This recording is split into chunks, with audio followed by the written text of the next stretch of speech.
Up and down. Yeah. Thank you very much. How was your well? Yeah.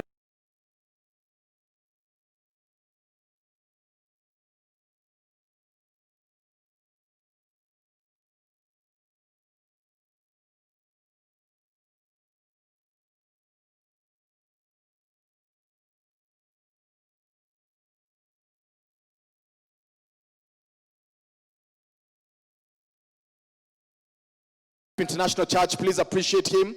We also have Honorable Samuel Poghisio, who is a senator. Appreciate the good senator. We also have Honorable Isaac Mwaura, a distinguished human.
Thank you so much for the honor inviting us to thank you. Really appreciate it. Oh, how are you? Oh, I can't remember. Very good. Thank you so much. Hi, how are you? Do you remember Kenya? Yeah, I do. Oh, is it, I think that's all. I know the one. I'm here, how are you? Very good. I just discovered you in this preparation about your relationship. I did not know in the past. Thank you. They are our first homes. Oh, is that so? Yes, I didn't know they are our that. first I did not connect. Yeah. Oh, okay. Pleasure meeting you. Yeah. Project coming up. Oh, so yes, you mentioned the when you are doing the project, that one? Yeah, we have an underground car parking of 300 cars. Wow. And we have the largest children church. Wow. Going to cost about 1,500. Wow. And we shall have that 6 classrooms. Wow. So we want to mentor young people from here because our population is No one has to have I a don't think future. anyone has invested in children like that. Yes. That's 6 classes. Yes, yes, yes, yes. Yes.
of the same. Thank you very much. Please, clap for the CS, clap for the wonderful CS and the young bishop. And also, so I'm going to ask the second photo is with the spouse. I'm going to ask also that she should be given a book, and we can have a copy of a book. Thank you, sir. And please. Thank you very much. Please appreciate them. Leadership and what sustains leadership. I'm an avid reader of Bishop Boginde's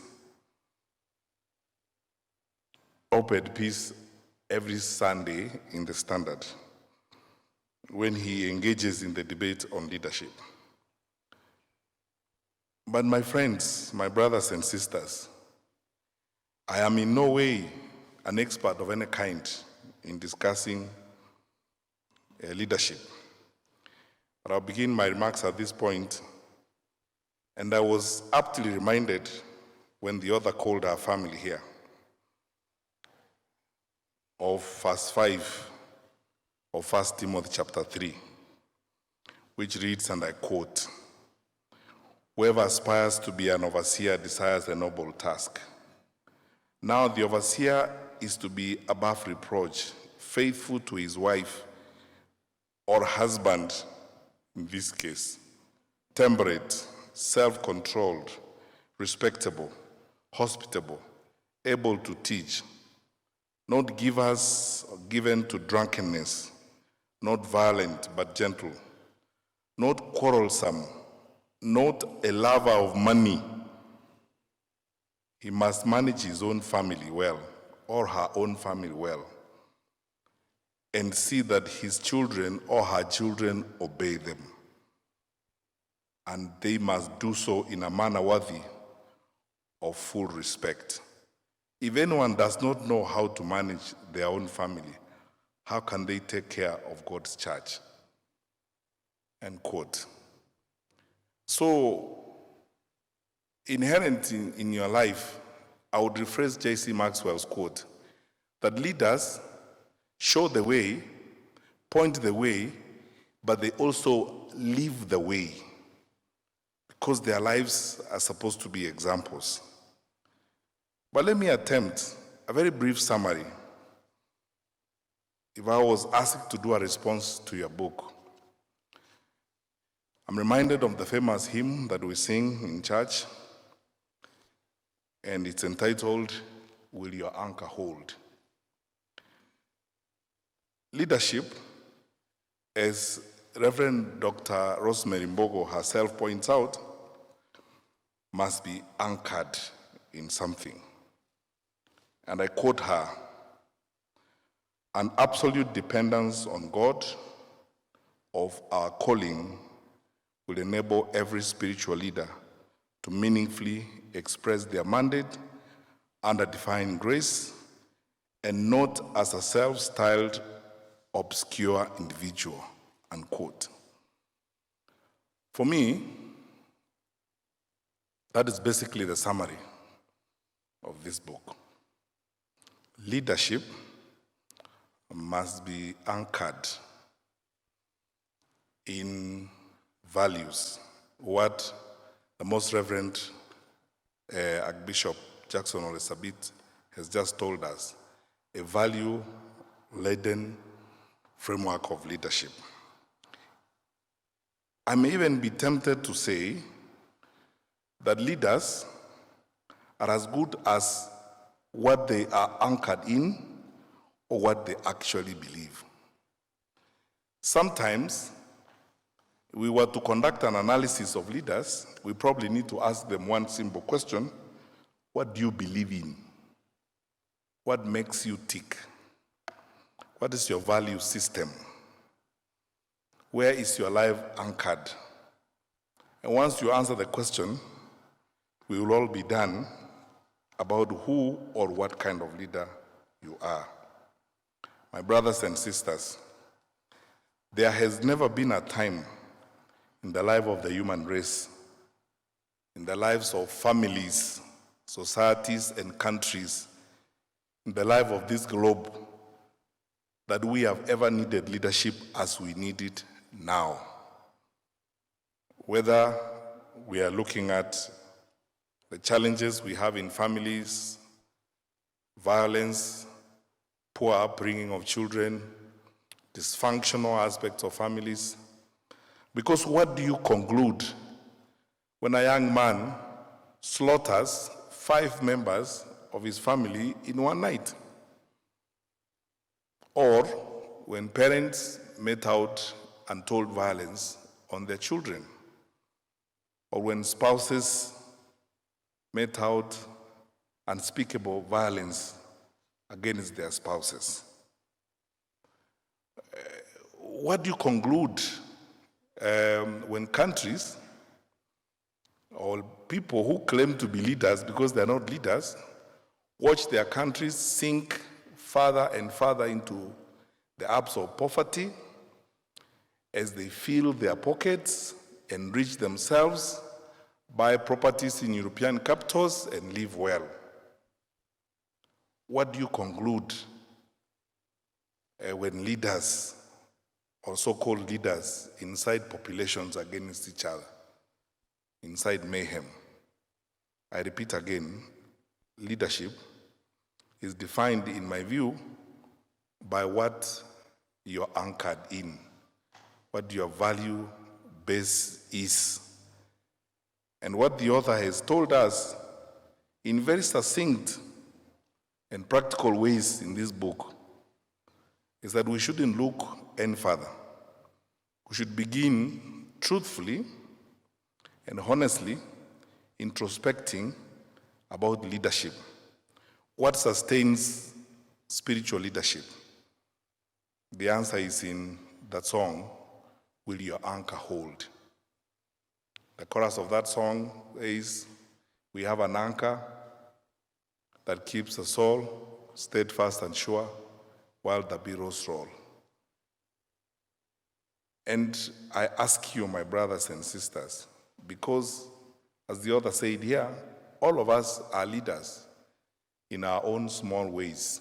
You are a leader in your family, you are a leader in your community, you are a leader in your church, you are a leader in your country, you are a leader around yourself, because you must live some leadership.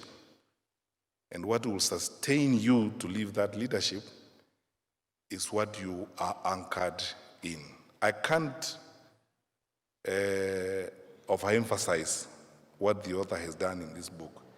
And for all of us, my brothers and sisters, that time has come when we, as a society and as a country, need to think very hard about these things and ask ourselves these questions, especially for my brothers and sisters who occupy lofty places as spiritual leaders in our country. Will your anchor hold in the storms of this life? When compromise knocks your door every day, will your anchor hold? When proceeds of corruption and when stolen resources start flowing your way, will your anchor hold? When you are persuaded to trust people for any other reason except that they are good people, will your anchor hold? Because for each one of us, compromise knocks the door every day, whether it's in individual life, in personal life, and so on. The question is, will your anchor hold? It depends on where you are actually anchored.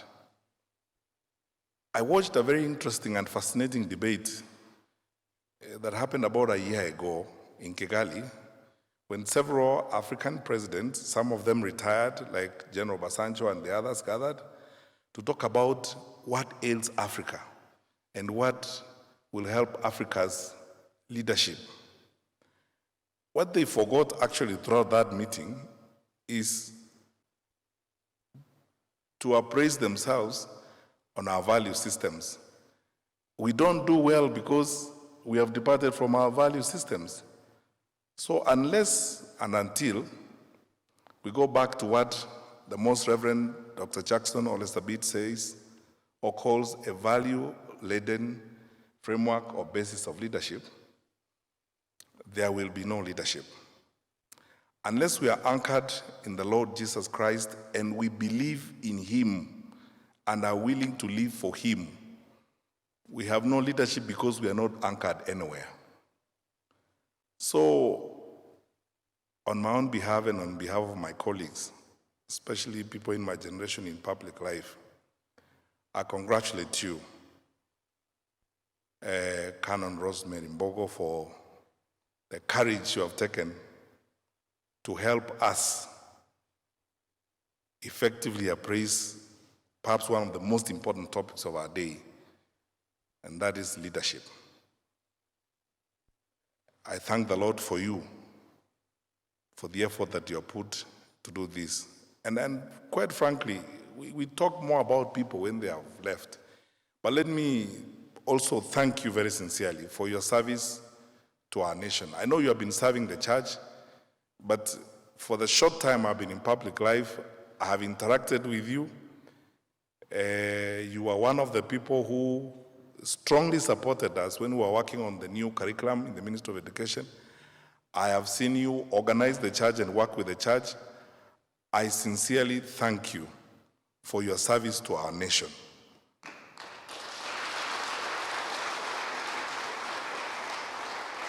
And this publication and what you do in this book is a tribute to not just your experience, but your sense of purpose, your love for country, and your love for the people that you lead. How I pray that by the grace of God, those of us who read this book and also read your life, because you are also living leadership, not only emulate you, but canonize the lessons that emerge therefrom, so that we can be better people, to serve our nation better, serve our fellow men better, to the honor and glory of God. May the Lord bless you and thank you.